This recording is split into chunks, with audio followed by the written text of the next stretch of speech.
Salut tout le monde, c'est Liam. Aujourd'hui, on se retrouve pour lire la page Wikipédia des castors. Du coup, ça sera en plusieurs fois. On va commencer sur ça. Biologie, comportement et écologie. Les caractéristiques générales des castors sont celles des rongeurs, avec des différences pour chaque espèce. Voir les articles détaillés pour plus d'informations, notamment sur leur constitution physique ou leur mode de vie respectif. Caractéristiques communes. Ce sont tous des rongeurs appartenant à la famille des castoriades, dont les espèces actuelles sont de tailles importantes pour les rongeurs. À poil du gris-brun, avec de petites oreilles et de petits yeux, de grandes dents. Ils sont semi-aquatiques et vivent le plus souvent à proximité des zones boisées ou le long des berges végétalisées de grands cours d'eau. Les castors de la famille castoriade sont à discerner du castor de montagne Alpondotua rufa, famille des Alpotontiades, ressemblant à un castoriade mais non aquatique, habitant des montagnes humides. De même le ragondin, famille des rats échimades, appelés parfois castors des marais, et qui habitent les zones marécageuses. La progressive disparition des espèces du genre castor en Europe, puis leur raréfaction en Amérique du Nord au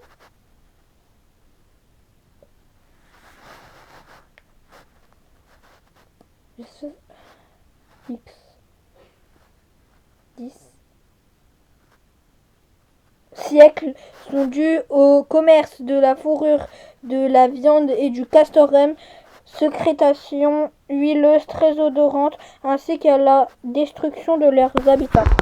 Risque d'invasivité. Ces castors sont considérés comme faisant des espèces ingénieurs ou espèces facultatrices naturellement inféodées à certains types de berges, zones humides, des cours d'eau. Ils ne sont pas invasifs, sauf dans un cas. En Amérique du Sud, là où les castors canadiens ont été introduits hors de leurs aires naturelles en répartition comme source de fourrure, où ils peuvent avoir un comportement d'espèces invasives et où les herbes ne sont pas adaptées à leur présence, car ne pouvant généralement pas récepter en format de nouvelles pousses, comme c'est le cas dans l'hémisphère nord. Identifier les espèces contemporaines. Castor d'Europe. Castor fiber, à queue plate et étroite. Donc ça fait comme un peu un coquillage, sa queue. Ici, et il a des petits yeux et de grosses pattes. Castor du Canada, Castor canadensis à large queue plate. Comme un toboggan. Il a de grosses pattes. Le ragondin. Vous voyez, c'est pas du tout comme un castor. Hein. Il a la queue en carotte.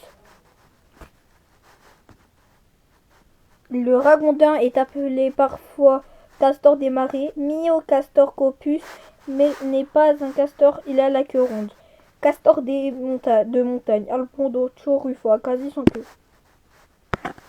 Regardez ça c'est la queue, le petit bout. Il a des pattes crousteuses. Il a des petits yeux aussi, comme tout apporte le ragondin. Comparaison de la queue. Donc, ça, c'est la castor d'Europe. Du coup, coquillage. Que du castor d'Europe. Que du castor du Canada. Comme un frisbee. Et que du ragondin, carotte. Nom français et nom scientifique correspondant. Liste alphabétique des noms vulgaires ou des vernaculaires attestés en français. Note, certaines espèces ont plusieurs noms et les classifications évoluent encore. Certains noms scientifiques peuvent être un synonyme valide en CRA. Les espèces ont plusieurs bonus francophones. Au pluriel, castor désigne selon les auteurs du genre castor ou le genre Alpondotia ou bien encore la famille des castoriades en général. En singulier, castor.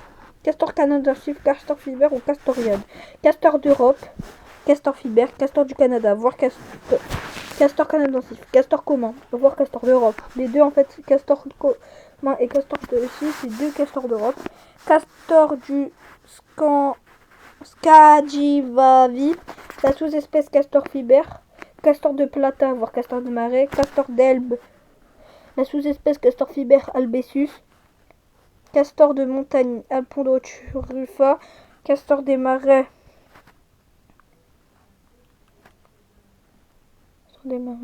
Myocapuscopus, castor du Chili, voire castor des marais, castor du Rhône, la sous-espèce castor fiber galaï, castor eurasien, voire castor d'Europe, castor géant de Floride, castor les hommes, espèce éteinte, castor géant du Nebraska,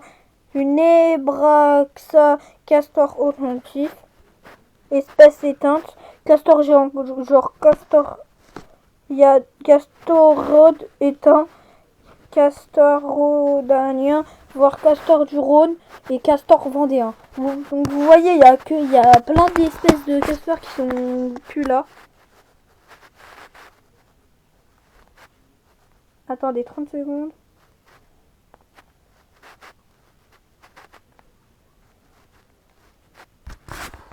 Timbre-poste. Le 16 septembre 1991, l'administration des PTT émet un timbre-poste représentant le castor. La dessinatrice du timbre est Huguette Steinzer. Marque, notes et références. Marc-André Sellos. Les goûts et les couleurs du monde, une histoire naturelle des tannis, de l'écologie à la santé. Ah oui, non, ça en fait, non. Ça sert à rien. Faut pas lire.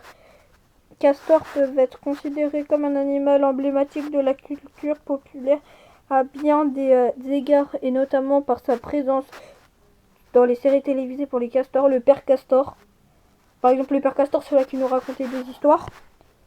Diffusé depuis 1993, d'abord sur France 3 et Canal J, puis sur France 5, à partir de 2011, mais également dans les collections Flammarion et Fonheim, publiées depuis 1931. Donc, abonnez-vous à Liam, le ZDFR WL, et n'oubliez pas, mangez des patates, c'est bien pour la santé, c'est bon comme légumes.